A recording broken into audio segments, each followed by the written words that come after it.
À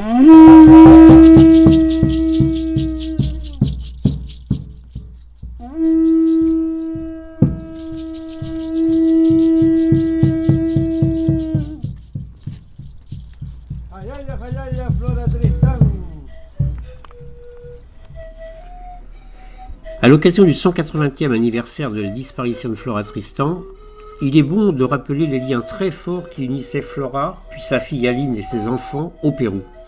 En voici un petit témoignage. Flora Tristan est partie le jour de ses 30 ans, 10 ans avant sa mort à Bordeaux. Malgré le refus de l'oncle Pio, le frère de son père, de la reconnaître comme enfant légitime et héritière, malgré qu'il lui ait coupé les vivres dès son retour en France, rien n'a effacé les liens qu'elle avait avec ce pays. Comme on va le voir, ni Flora ni sa fille Aline n'ont coupé les ponts avec leur famille péruvienne. Petit rappel, Aline Chazal est née en 1825 et elle est morte en 1867, quasiment au même âge que sa mère Flora. Elle se marie le 15 juin 1846 à Paris avec le journaliste Clovis Gauguin, né en 1814. On doit à ce militant socialiste le monument situé à la Chartreuse, grâce à la souscription qu'il a menée avec son journal Le National. Il participe activement à la révolution de 1848, qui se déclenche 15 jours après la naissance de Paul Gauguin, venu rejoindre sa petite sœur Marie et agrandir ainsi le cercle de la famille. Les barricades se dressent dans Paris à la suite de l'abolition des ateliers nationaux. Le prince Louis-Napoléon Bonaparte, élu président de la République, étouffe la révolte et son gouvernement réprime les ouvriers et leurs sympathisants l'année suivante. La famille Gauguin se trouve ainsi exposée à la répression que va exercer la bourgeoisie républicaine alliée aux monarchistes et autres conservateurs.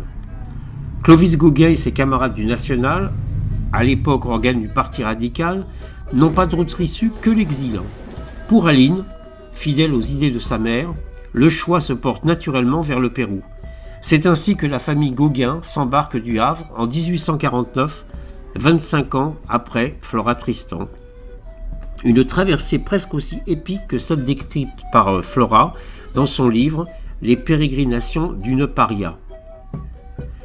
Dès le début, le voyage s'annonce mal. De petit tonnage, le voilier l'Albert, pourtant neuf, roule et tangue dangereusement. Les Gauguins n'ont pas seulement à déplorer les médiocres conditions que l'Albert offre à ses passagers, ils pâtissent aussi des brutalités du capitaine qui les traite avec la plus outrageante grossièreté. Clovis se querelle sans arrêt avec lui. L'incessante répétition de ces disputes est bien fâcheuse, car Clovis souffle du cœur. Finit-elle par provoquer quelque aggravation de son mal ? Aline restera toujours persuadée.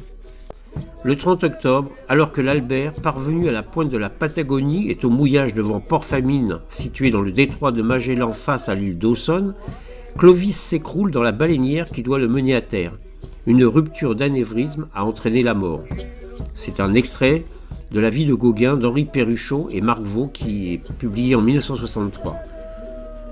La jeune veuve et ses deux enfants sont accueillis à Lima par le grand-oncle, l'oncle Pio, Don Pio. Contrairement à Flora, sa mère, il leur apporte reconnaissance, protection, bienveillance pendant les 6 ans de leur séjour où Paul et Marie Gauguin vont s'éveiller à la vie péruvienne. À sa mort, l'oncle Pio fera d'Aline son héritière. Une décision contestée par la famille. Aline refusera de transiger, aussi intraitable que sa mère, préférant refuser l'héritage. « C'est tout ou rien, dit-elle. » Et ce ne fut rien. Elle reprit en toute indépendance son métier de mercière dans une boutique située pour les Parisiens et ceux qui connaissent la ville au coin de la rue de Provence et la rue de la Chaussée-d'Antin, car, comme le disait fièrement Flora, je cite, « J'ai fait de mes enfants des ouvriers, c'est-à-dire capables d'autonomie. » Avec son esprit d'inventure, son ouverture, ses idées socialistes, Aline a refusé comme Flora la compromission. Quant aux enfants, le retour au sol natal est un véritable dépaysement. Paul, dans ses rêveries, écrit « L'Inca est venu tout droit du soleil et j'y retournerai. »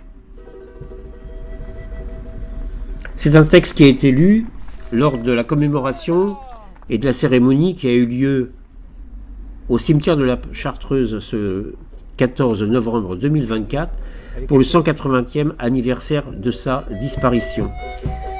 Merci à tous les participants d'y avoir répondu.